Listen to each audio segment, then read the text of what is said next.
The last trawler used in the Falklands War to be scrapped. This is from the BBC and it was published on the 29th of August 2024. The last of the fishing trawlers requisitioned by the UK government to take part in the Falklands conflict is being scrapped.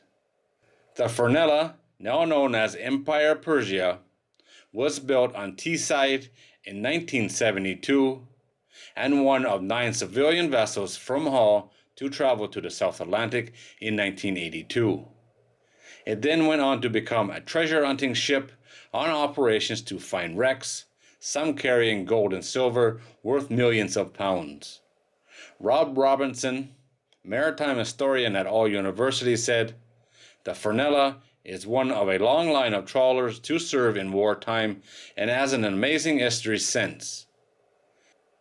The Furnella was built by Cleveland shipbuilders in Warrington Quay on the River Tyne in 1972 for J. Marr and Sons and worked out of Hull as a fishing trawler. After requisitioning in 1982, all the trawlers were refitted as minesweepers and replaced with naval crews. Trawlers have been used since the First World War as minesweepers, and those trawlers were used to operating in difficult seas. People think of ships in wartime as naval ships, but civilian ships were often used too. During the summer of 1982, the Furnella was used for nighttime operations which involved dropping off troops into West Falklands, and carried out minesweeping after the surrender of the Argentine forces.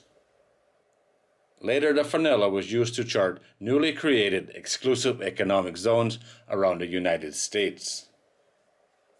It then became a treasure hunting ship and was named Odyssey Explorer, taking part in operations which included recovering bullion and other items from old shipwrecks.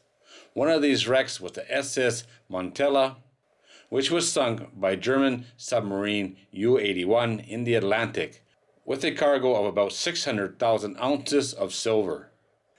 Since 2016, the Furnella has been named Empire Persia and used as an offshore support vessel.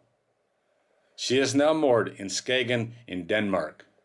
Dr. Robinson said he felt great sadness to discover it was being scrapped. It is part of our national maritime story, a long line of fishing trawlers which have served this nation so well. But sadly, the breaker's yard is the fate of most ships at the end of their lives, and this one is no different. A statement from the Danish firm Smittengarden confirmed it had purchased a vessel for recycling, the term used for scrapping. The job will be done and performed at our ship recycling facility in Denmark according to the present regulation and demands from both the EU and Denmark. Sadly, this is what happens to old ships. She does have a very interesting history. That is for sure. She's done a lot of cool stuff. Finding sunken treasure would probably be the coolest in my opinion, but going to war was definitely what she was not designed for, so that's cool as well. But like Dr. Robinson said, sadly, the breaker's yard is the fate of most ships at the end of their lives. And this one is no different.